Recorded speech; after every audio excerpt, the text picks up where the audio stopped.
Our arrogant neighbor thinks he owns the street. He parks in our driveway and lets his dog run wild. But my wife's bravery and a well-timed police arrival changed everything. For some background, this is a story from years ago when I worked on site for a tech company in a small market all over America.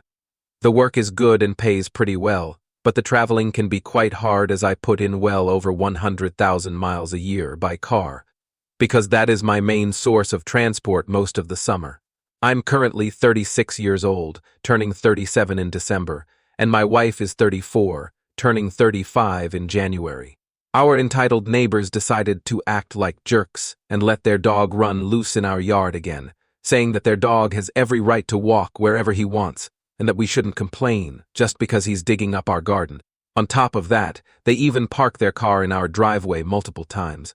While we're all away, we hire very good companies to water the lawns, feed the cats, and take the whole family on road trips. Our kids get to see a lot of America, as well as parts of Canada and Mexico, and we have wonderful vacations. I get to travel and spend time with my family after work. These trips typically last 3 to 4 months, and they are truly wonderful times. I have to spend time away from home alone for 2 weeks to 4 months throughout the winter months, since the kids attend school. In the summer, this happens also because family members have to fly back to their hometown for other obligations, but occasionally they accompany me on Christmas break, which once again is a fantastic time. At least while I work this job, my wife doesn't have to work. This specific encounter occurs at a period when I'm out of town and my lovely wife is taking care of things at home. We have a wonderful family that lives across the street from us. They are truly terrific neighbors and have been since we came into this property. The owners of the bar are upper-middle-class Latinos who have made some very lovely improvements to their home, such as constructing an iron fence around their backyard. They even own more beautiful vehicles than they can fit in their driveway that looks stunning the way they are. There are 2 cars that are always parked on the street in front of their home, but they also have a problem because, for whatever reason, someone in the neighborhood cannot accept that a Latino bar owner can make this kind of money without also dealing with illegal substances. Every month, the police raid their home and cars using fine-tooth combs and warrants, and they always leave empty-handed with no fines, no tickets, and no infractions whatsoever. They usually approach us to express how sorry they are for any inconvenience caused in any sort of way. We tell them that this says more about the police than them, and there is no need to worry about it as it can happen to anyone. And they appreciate our support. And since my wife and children are also Latino, we are glad to give it to them finally. They've had enough of the injustice and the people nearby, so they sold the house and bar and moved to a smaller town in another state with a larger Latino population. They opened a new bar there, and I sincerely wish them well. This is followed by a series of much poorer Latinos who move into their old house.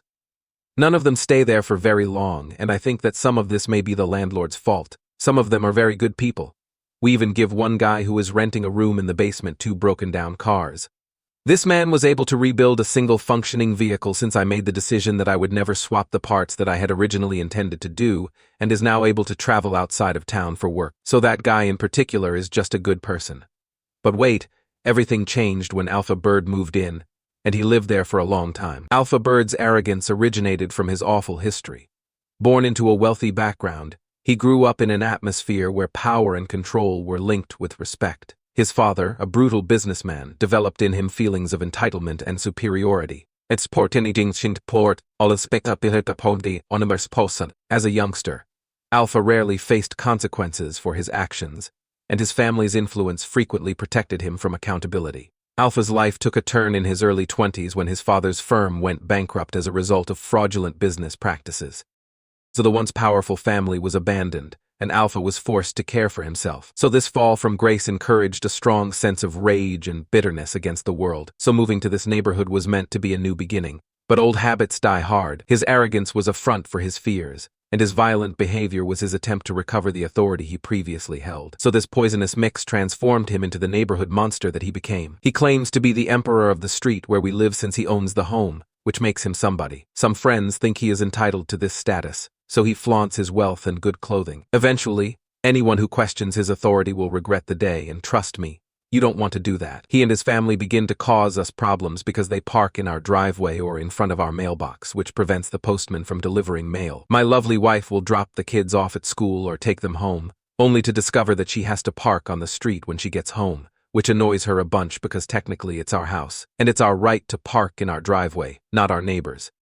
This situation is driving her crazy, but leaving angry notes on the windshield isn't helping at all. If they see an opening in the street, they take it without hesitation. Weekends are a special kind of nightmare. Not only is the entire street clogged with cars from this house, but the bonfires and loud shouting carry on all night. The noise is so intense that our windows rattle, even the ones at the back of the house. If that wasn't bad enough, it continues until 3, 4, or even 5 in the morning. The guy has intimidated many of the neighbors with his aggressive behavior. They're too scared to call the police with complaints. When we do call, they just make even more noise after the police leave. Yeah, he's a real piece of work. So, one day my wife comes home after grocery shopping and finds their dog in our yard again. Keep in mind their dog had been in our yard quite a few times previously, but what's different this time is that the dog is digging up our flower beds and ruining the whole look of the garden. My wife parks the car, gets the groceries inside, and then goes out to have a chat with the owner, who's relaxing on his porch. My wife walks up and says, "Excuse me, but your dog is destroying our garden. You need to keep him in your yard." The guy immediately gets defensive and says, "Excuse me, my dog is just having fun. It's not a big deal, so you can calm down."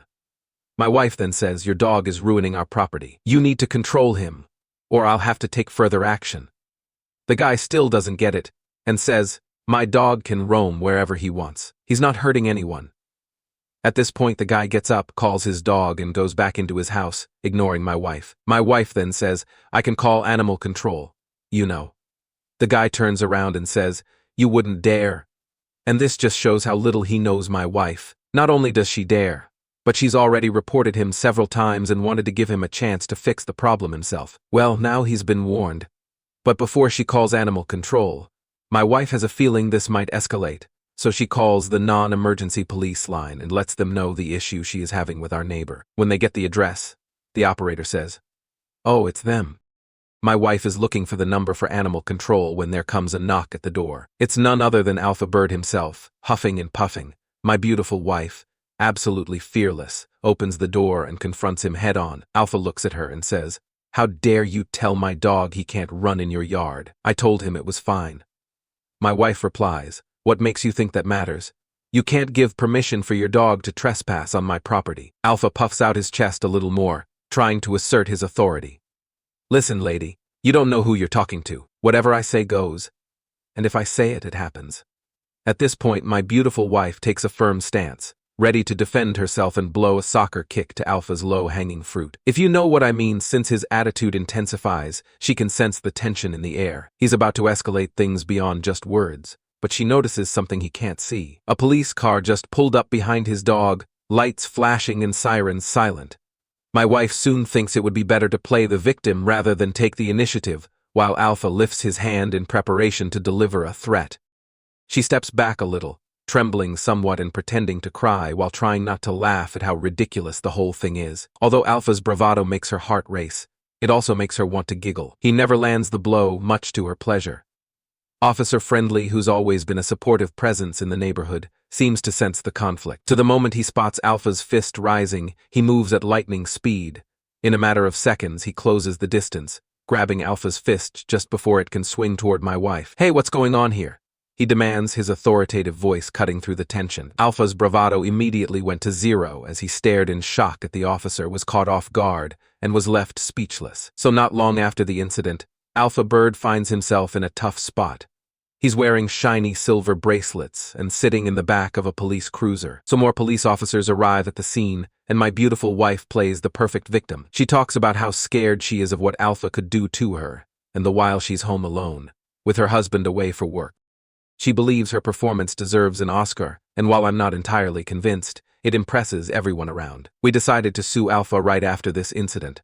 Alpha's niece, who also lived with him, was told to move her dog off our property, and after that day, we didn't see Alpha around for almost a week. It seems complicated issues are going on for him, but the police can't share the details, and honestly, we don't care. We don't care. We just enjoy the quiet. Finally came the day of the trial. Our lawyer was a sharp-witted attorney with a history of destroying even the strongest opponents. She carefully gathered evidence, including images of the damage to our yard, surveillance footage of Alpha's dog running wild, and witness testimony from our neighbors. The piece de resistance was the police report capturing Alpha's attempted attack on my wife. On trial day, the courtroom was full of expectations. Alpha Bird, dressed in an ill-fitting suit, walked in with the same arrogance he had shown in the neighborhood. He was working with a high-priced attorney known for his strong defense tactics, but our lawyer was rather unbothered.